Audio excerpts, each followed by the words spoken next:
من الشیطان الرجیم بسم اللہ الرحمن الرحیم فاذکرونی اذکرکم واشکروا لی ولا تکفرون۔ دیکھو میرے بھائیو، ایک سیدھی سی بات ہے کہ آج امت پریشان ہے۔ ایک لوگوں کی زبان پر ایک تو روزی کی شکایت ہے کہ روزی کا بہت بڑا مسئلہ ہے اور ہے، دوسرا بیماری، پریشانی، جادو ٹونا۔ ہماری قوم کی عورتیں بھی زیادہ عورتیں غیروں کے پاس پہنچ جاتی ہے، کسی کے خلاف کچھ کرنے کے لیے بھی اور علاج کے لیے بھی، اپنے علاج کے لیے بھی غیروں کے پاس یہ امت پہنچ جا رہی ہے۔ دیکھو قرآن کریم میں کچھ آیات ہے، جیسے میں نے یہ آیت پڑھی فاذکرونی اذکرکم، تم مجھے یاد کرو میں تمہیں یاد کروں گا، یعنی کیا؟ تم مجھے میری عبادت کے ذریعے یاد کرو، میں تمہیں اپنی نعمتوں کے ذریعے یاد کروں گا۔ مسئلہ حل ہو جاتا ہے یہاں پہ۔ بھائی دنیا ہمیں ڈرا رہی ہے تو قرآن کہتا ہے یا ایھا الذین آمنوا ان تنصروا اللہ ینصرکم ویثبت اقدامکم۔ اگر تم اللہ کے دین کی مدد کرو گے، یعنی اعمال پر آ جاؤ گے، اللہ کے احکام پر، پیارے نبی کے طریقوں پر، تو ہم تمہاری مدد کریں گے، اور جو ڈرا رہے ان کے خلاف ہم تمہارے قدموں کو جما دیں گے۔ بھائی دل بے چین ہے، پریشان ہے، سمجھ میں نہیں آتا، اچھا نہیں لگتا، نیند نہیں آتی۔ قرآن کہتا ہے الا بذکر اللہ تطمئن القلوب، اللہ کی یاد میں دلوں کا اطمینان ہے۔ ہم صبح کی نماز نہیں پڑھتے، ہم نمازیں چھوڑ دیتے ہیں، نافرمانی کرتے ہیں، پھر کہتے ہیں کہ بے چینی بہت ہے، تو ہوگی نا؟ اللہ کی یاد میں دلوں کا اطمینان ہے تو قرآن کا فیصلہ ہے نا۔ لئن شکرتم لازیدنکم، اگر تم شکر کرو گے ہم بہت دیں گے۔ ہمارے پاس کہاں شکر ہے؟ ہم بھوکے تو نہیں مرتے۔ غریب سے غریب آدمی بھی ایک وقت کا کھانا کھا لیتا ہے۔ قرآن کہتا ہے شکر ادا کرو۔ بھائی شکر کیسے ہوگا؟ کھانے کے اللہ تیرا شکر، بھائی عبادت کے ذریعے اللہ کا شکر ادا ہوگا۔ ہم اذانیں ہوتی ہو، مسجدوں کے پاس بیٹھے ہو، مسجدوں کے سامنے سے جاتے ہو، ہمیں کچھ جیسی ہماری پیشانی کے اوپر بل نہیں آتا، جو نہیں دیکھتی کہ کون بلا رہا ہے، جانتے ہی نہیں جیسے کچھ کہ کیا ہو رہا ہے یہ۔ تو اب میرے بھائیوں کیا ہوگا؟ کہ ہمیں سکون ملے گا؟ اللہ کے احکام کو توڑ کر اور پیارے نبی کے طریقوں کو چھوڑ کر کون سی قوم کامیاب ہوئی؟ جب قرآن اٹھاؤ، یہ اگلی قوموں کے قصے اللہ نے بیان کیے، کیسے کیسے تباہ و برباد ہوئے۔ اس لیے میرے بھائیوں، جتنی بھی پریشانیاں آج گھوم رہی ہیں ہم سب جانتے ہیں کہ پریشانیاں ہیں، روزی کی تنگی بھی ہے، جادو ٹونا بھی ہے، بے چینی بھی ہے، سب کچھ ہے۔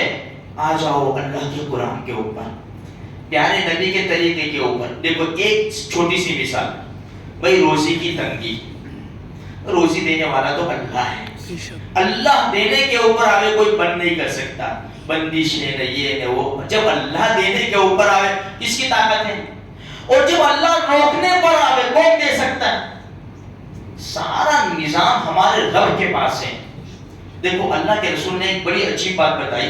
عبداللہ ابن مسعود رضی اللہ تعالیٰ عنہ بیمار ہوئے، مرض وفات، یعنی جس بیماری میں وہ دنیا سے رخصت ہونے والے تھے، تو عثمان ابن عفان رضی اللہ تعالیٰ عنہ امیر المومنین ان کے پاس تشریف لائے ان کی عیادت کے لیے۔ ان کو پوچھا ما تشتکی، تمہیں کس چیز کی شکایت ہے؟ بھائی لیور کا پرابلم ہے، سر کا ہے، یہ ہے وہ ہے، کچھ نہیں، کچھ بھی نہیں، کس چیز کی شکایت ہے؟ تو کہہ کیا رہے؟ جواب کی کیا کہہ رہے؟ ذنوبی، میرے گناہوں کی شکایت ہے۔ عبداللہ ابن مسعود جیسا آدمی وہ پوچھ رہے کہ تمہیں کیا درد، تکلیف، کیا شکایت ہے تمہیں؟ کہ ذنوبی، میرے گناہوں کی تکلیف ہے مجھے۔ ما تشتہی، اچھا چاہتے کیا ہو تو؟ رحمت ربی، میں اپنے رب کی رحمت چاہتا ہوں۔ عثمان ابن عفان رضی اللہ تعالیٰ عنہ فرمایا طبیب کو بلاؤں، ڈاکٹر کو، طبیب کو بلاؤں؟ فرمایا الطبیب امرضنی، طبیب نے تو مجھے بیمار کیا ہے۔ اچھا، پھر عثمان ابن عفان نے فرمایا میں اپنے بیت المال میں سے کوئی وظیفہ آپ کے لیے کوئی ہدیہ بھیج دوں؟ لا حاجت لی فیہا، مجھے کوئی ضرورت نہیں ہے. فرمایا تمہاری بات تمہاری بچیاں ہیں، بچیوں کے کام آ جائے گا، یہ بات مجھے سنانی ہے. بچیوں کے انسان کہتا ہے میری 2 لڑکیاں، میری 3 لڑکیاں، میری 5 لڑکیاں، میری 4 لڑکیاں، میرا تو لڑکا ہی نہیں ہے یار. میرے کو بھاگ بھی نہیں دیتے، نہ یہ بھی نہیں کرتے، نہ وہ بھی نہیں کرتے، نہ میرے کو چھوڑ دیا، میری لڑکیاں میں کیا کروں گا یار. آج یہ ماحول ہے. فرمایا آپ کی لڑکیاں ہیں، آپ کے دنیا سے جانے کے بعد آپ کی لڑکیوں کو کام آئے گا. بڑا عجیب جواب دیا. فرمایا امیر المومنین آپ کو میری بچوں کی فکر ہے؟ مجھے میری بچوں کی فکر اس لیے نہیں ہے کہ میں نے ان سے کہا ہے کہ مغرب کے بعد یعنی رات کو سورہ واقعہ پڑھتے رہنا. اس لیے کہ نبی کریم صلی اللہ علیہ وسلم نے ارشاد فرمایا جس گھر میں رات کو سورہ واقعہ پڑھی جائے گی اس گھر میں کبھی فاقہ نہیں آئے گا. میں نے اپنی بچی کو سورہ واقعہ سکھا دی ہے، وہ روزانہ تلاوت کرتی ہے، اس لیے میرے مرنے کے بعد میری بچوں کی مجھے کوئی فکر نہیں ہے. 27ویں پارے میں سورہ رحمان کے بعد سورہ واقعہ ہے. 3 رکوع ہے میرے بھائیو، 5 منٹ کا مسئلہ ہے، 5 منٹ کا.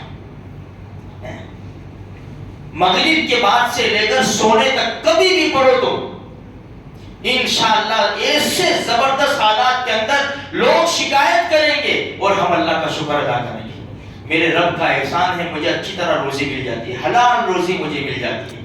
تو تھوڑے اعمال کے اوپر آئیں گے. صبح میں یاسین پڑھو، سورہ واقعہ پڑھو، سورہ ملک پڑھو، قبر کی لائٹ کے لیے قبر کا انتظام کرو ابھی سے. سورہ یاسین ہمارے نبی نے فرمایا جس نے صبح سورہ یاسین پڑھ لی اس کے سارے دن کے کام آسان ہو جائیں گے. کوئی شکایت ہی نہیں آئے گی کہ گھر کی نہیں ہے. الحمدللہ اللہ کا بہت بڑا احسان ہے. کیوں؟ فجر کی نماز پڑھ کے نکلے. من صلی صلاۃ الصبح فهو فی ذمۃ اللہ، اللہ نے ذمہ داری لی ہے. جس نے فجر کی نماز پڑھی وہ ہماری حفاظت میں آ گیا. کہاں سے پریشانیاں آئے گی؟ اللہ مجھے آپ کو سارے مسلمانوں کو نیک اعمال کرنے کی توفیق عطا فرمائے.